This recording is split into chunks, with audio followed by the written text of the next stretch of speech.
साथियों, आज बजट सत्र के प्रारंभ में मैं समृद्धि की देवी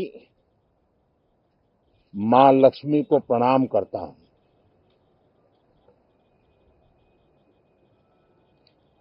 और ऐसे अवसर पर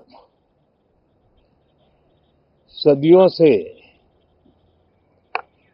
हमारे यहां मां लक्ष्मी का पुण्य स्मरण किया जाता है।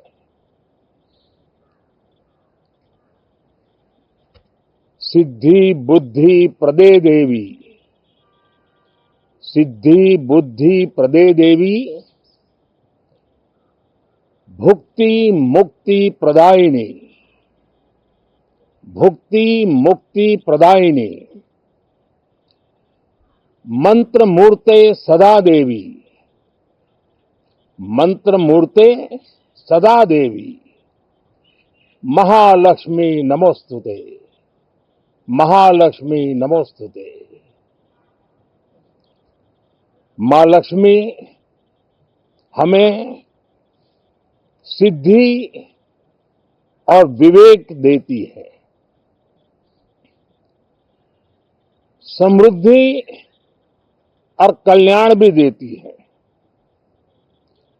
मैं मां लक्ष्मी से प्रार्थना करता हूं कि देश के हर गरीब एवं मध्यम वर्ग समुदाय पर मां लक्ष्मी की विशेष कृपा रहे।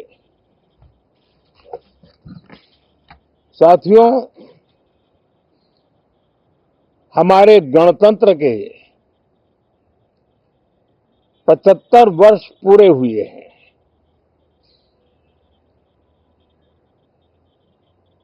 और ये हर देशवासी के लिए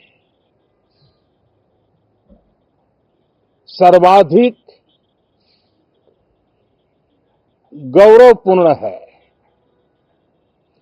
और विश्व के लोकतांत्रिक जगत के लिए भी भारत का ये सामर्थ्य अपनी एक विशेष स्थान बनाता है। साथियों, ये देश की जनता ने मुझे तीसरी बार ये दायित्व दिया है और इस तीसरे कार्यकाल का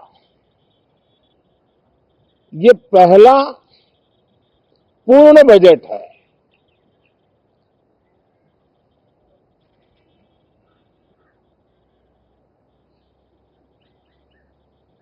और मैं विश्वास से कह सकता हूं कि 2047 जब आजादी के 100 साल होंगे, विकसित भारत का जो संकल्प देश ने लिया है, ये बजट सत्र, ये बजट एक नया विश्वास पैदा करेगा, नई ऊर्जा देगा कि देश जब आजादी के 100 साल मनाएगा तब विकसित होकर रहेगा। 140 करोड़ देशवासी अपने सामूहिक प्रयास से इस संकल्प को परिपूर्ण करेंगे। तीसरे टर्म में हम मिशन मोड में देश को सर्वांगीण विकास की दिशा में, चाहे वो भौगोलिक रूप से हो, सामाजिक रूप से हो या आर्थिक भिन्न भिन्न स्तर के संदर्भ में हो, हम सर्वांगीण विकास के संकल्प को लेकर के मिशन मोड में आगे बढ़ते जा रहे हैं। इनोवेशन, इंक्लूजन और इन्वेस्टमेंट, ये लगातार हमारे आर्थिक गतिविधि के रोड मैप का आधार रहा है। इस सत्र में हमेशा की तरह कई ऐतिहासिक बिल पर सदन को चर्चा होगी और व्यापक मंथन के साथ वो राष्ट्र की ताकत बढ़ाने का काम करने वाला कानून बनेंगे। विशेषकर नारी शक्ति के गौरव को पुनः प्रस्थापित करना, पंथ संप्रदाय के भेद से मुक्त होकर के हर नारी को सम्मानपूर्ण जीवन मिले, उसको भी समान अधिकार मिले, उस दिशा में इस सत्र में कई महत्वपूर्ण निर्णय लिए जाएंगे। Reform, perform and transform. जब विकास की तेज गति को प्राप्त करना होता है तो सबसे ज्यादा बल रिफॉर्म पर रहता है। राज्य और केंद्र सरकार ने मिलकर के परफॉर्म करना होता है और जन भागीदारी से हम ट्रांसफॉर्मेशन देख सकते हैं। हमारा युवा देश है, युवा शक्ति है और आज जो 20-25 साल की आयु के नौजवान है, जब वो 45-50 साल के होंगे तब वो विकसित भारत का सबसे बड़े बेनिफिशियरी होने वाले हैं। उम्र के उस पड़ाव पे होंगे, नीति निर्धारण की व्यवस्था में उस जगह पे बैठे होंगे कि वे गर्व के साथ आजादी के बाद जो शताब्दी शुरू होगी, एक विकसित भारत के साथ आगे बढ़ेंगे। और इसलिए ये विकसित भारत के संकल्प की पूर्ति का प्रयास, ये अथाग मेहनत आज जो हमारे टीनेजर्स हैं, हमारी युवा पीढ़ी है, उनके लिए ये एक बहुत बड़ा तोहफा बनने वाली है। जो लोग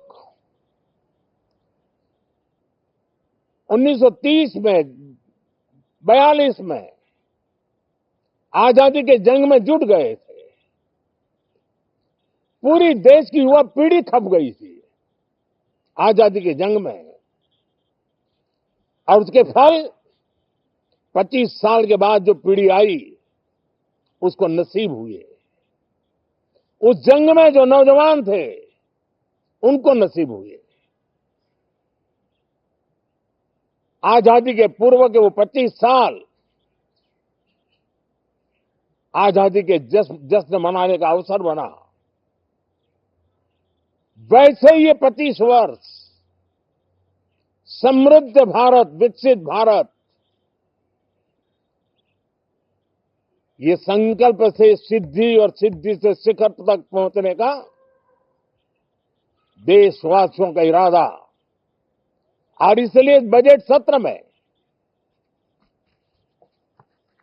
सभी सांसद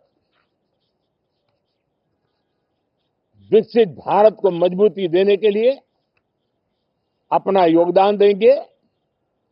विशेष करके जो युवा सांसद है उनके लिए तो सुनहरा अवसर है, क्योंकि वो आज सदन में जितनी जागरूकता, जितनी भागीदारी बढ़ाएंगे और विकसित भारत के जो फल है वो तो उनकी नजर के सामने देखने को मिलने वाले हैं।